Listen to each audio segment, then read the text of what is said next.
دیکھیں پہلی جو کمیٹی بنی تھی وہ تھی نواز شریف کے زمانے میں بنی تھی. آپ کو یاد ہے پروفیسر ابراہیم صاحب، عرفان صدیقی صاحب، یہ لوگ تھے. اور اس میں مجھے یاد ہے کہ میرا بھی ایک دفعہ نام آ گیا تھا. انہوں نے وہ اس میں بیسیکلی امریکنس بڑی امپورٹنٹ رہے ہیں ہمیشہ اس سارے ڈیل کے اندر. یہ ابھی جو ڈیل ہو رہی ہے نا یہ امریکنس کی ہی وجہ سے نہیں ہو رہی تھی اب تک، جو نہیں ہو رہی تھی. امریکنز اب نکلے ہیں تو کچھ ہو جائے گا. اب طالبان کی قیادت اس میں شامل ہے، افغانستان کی حکومت نہیں، بیسیکلی افغانستان کی حکومت بھی شامل ہے، افغان طالبان کی، وہی اور یہاں سے باقاعدہ جرگہ شامل ہے. دیکھیں بنیادی طور پر سب سے پہلے مذاکرات ہوئے تھے نیک محمد کے ساتھ. ہاں جی. اور سبوتاژ کس نے کیا تھا؟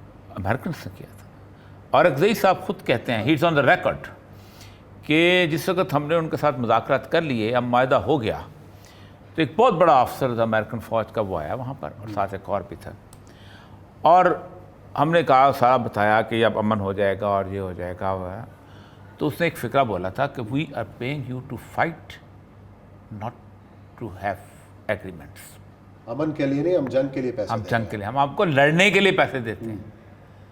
یہ اور سے آن ریکارڈ ہے. کولیشن سپورٹ فنڈ جو کولیشن، ابھی کولیشن سپورٹ کی بات ہی نہیں ہوئی تھی. اچھا، یہ وہ نیک محمد والا مار رہا ہے جب اس نے ہار پہنا تھا اور پھر ڈاما ڈولا. بہرحال وہ جنرل صفدر تھے شاید. اور ہم اس حد تک ہمارا معاملہ خراب تھا کہ ہم نے اون کیا تھا کہ ہم نے مارا ہے. ڈاما ڈولا ہم نے خود کہا تھا ہم نے مارا ہے، الگ امریکنز مار رہے تھے. تو ایک تو یہ ہے کہ طالبان کی پوری اس سینیریو کو ہم نے خود خراب کیا، ٹی ٹی پی کو ان دا بگننگ. پھر اس کے بعد ٹی ٹی پی کے جب آپ خراب کر لیتے پھر آپ اس پہ کبھی نہ کہیں کہ جب خراب کر لیا تو انڈینز آ گئے. جب آپ نے بچے اپنے بگاڑ لیے تو پھر تو بچے کسی اور کے ہاتھ میں چڑھ نہیں تھے نا آپ کے.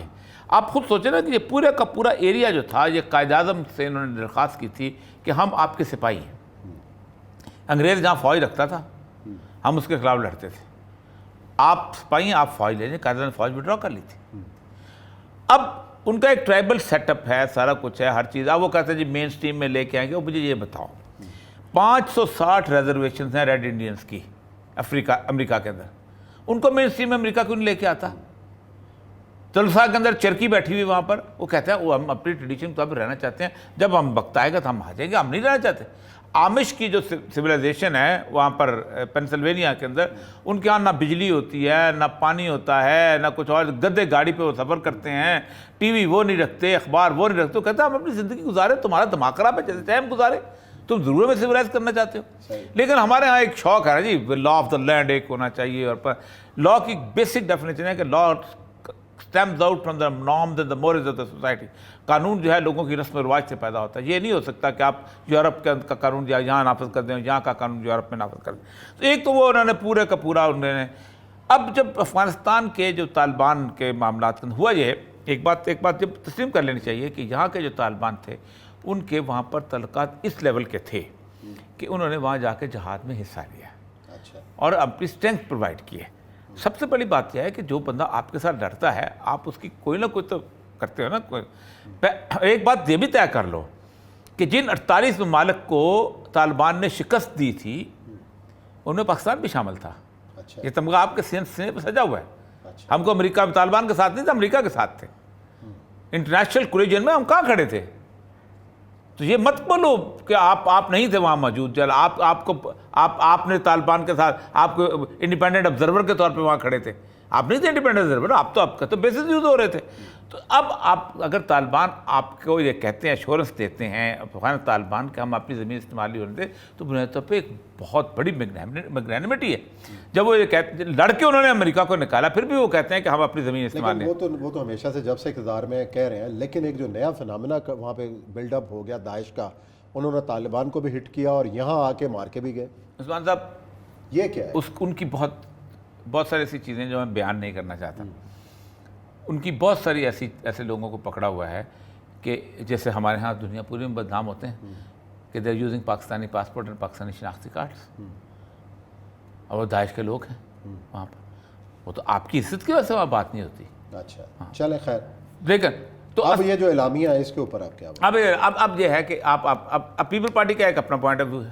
ہمیشہ سے رہا ہے، ہمیشہ سے کوئی نہیں رہا. پارلیمنٹ کے تھرو ہمیشہ سے کوئی نہیں رہا. نصیر اللہ بابر کے پاس سے ہمیشہ سے رہا ہے.